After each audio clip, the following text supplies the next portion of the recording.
Hi friends అందరికీ. అందరూ అయితే ఎలా ఉన్నాను? నేనైతే చాలా బాగున్నానండి. ఈరోజు మన రెసిపీ వచ్చేసి ఎగ్ ఫ్రైడ్ రైస్ చేసుకుందాం. నా స్టైల్లో ఎలా ఉంటుందో చూడండి. ఫస్ట్ అయితే ఒక ప్యాన్ పెట్టుకొని దానిలో ఆయిల్ వేసుకోవాలి. ఆయిల్ వేసుకున్న తర్వాత ఒక 4 ఎగ్స్ తీసుకొని మంచిగా ఎగ్స్లో కొంచెం సాల్ట్, పెప్పర్ వేసుకొని పెప్పర్ పౌడర్ వేసుకొని మంచిగా బీట్ చేసుకుంటే మంచిగా ఫ్లఫీగా వస్తుంది ఎగ్ అనేది మనం ఫ్రై చేసిన తర్వాత.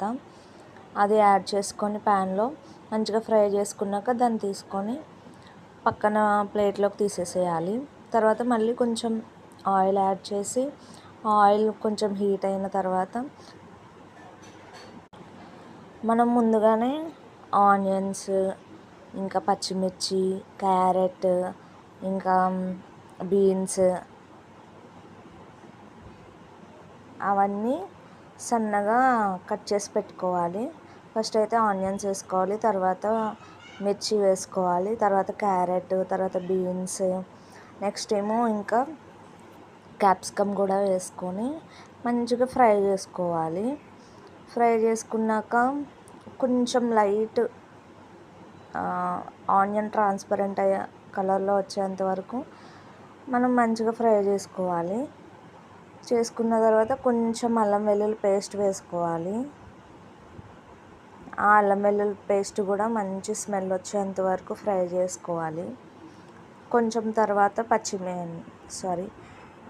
కర్రీ లీవ్స్ వేసుకోండి, కరివేపాకు వేసుకొని మళ్ళీ ఫ్రై చేసుకొని కొంచెం మనం ముందుగానే రైస్ ఉడికించి పెట్టుకోవాలి. అది కొంచెం పొడి పొడిగా ఉండాలి.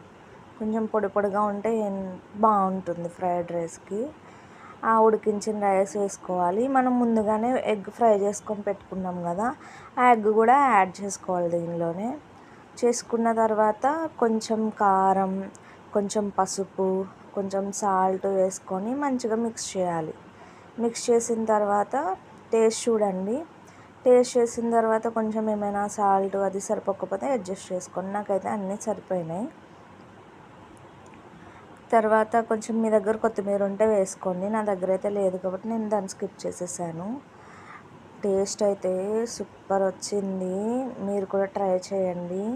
Please subscribe my channel and like and comment. Thank you for watching. Thank you so much.